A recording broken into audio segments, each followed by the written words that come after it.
Peas, please. Wedding chaos. Last Saturday, my cousin Linda was getting married, and my family and I were all set to attend what we thought would be a traditional ceremony. The venue was a charming little barn that had been spruced up with fairy lights and rustic decor.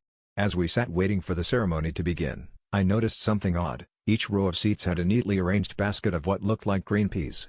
I leaned over to my brother, Mike, and whispered, "Is this some kind of eco-friendly confetti?"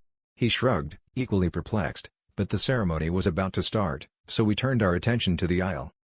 The officiant, a jolly-looking man with a bow tie that seemed to spin every time he nodded, began the ceremony with the usual heartfelt sentiments. Everything was going smoothly until we reached the part where he asked if anyone had any reason the couple should not be wed. It was then that he dramatically paused, grinned widely, and said, "Speak now or forever hold your peas." There was a ripple of confused laughter through the crowd, and I noticed a few guests clutching their baskets a little tighter, unsure of what to do. Suddenly, as if on cue, Linda's mischievous little nephew, who had been eyeing the baskets with the kind of curiosity only a 7-year-old can muster, launched a handful of peas into the air. It was like watching the first domino fall in a cascade.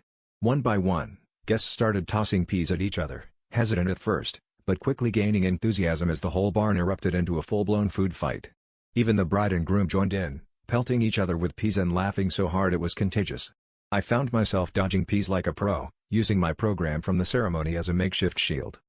When the pea pandemonium finally subsided, and we all sat there, breathless and slightly green-tinted, the officiant wiped a tear of laughter from his eye. "Well," he said, looking at the chaos we had created, "I guess you could say this wedding was appealing after all." The crowd groaned good-naturedly at the pun, and Linda and her husband sealed the deal with a kiss, while lightly dusted in peas.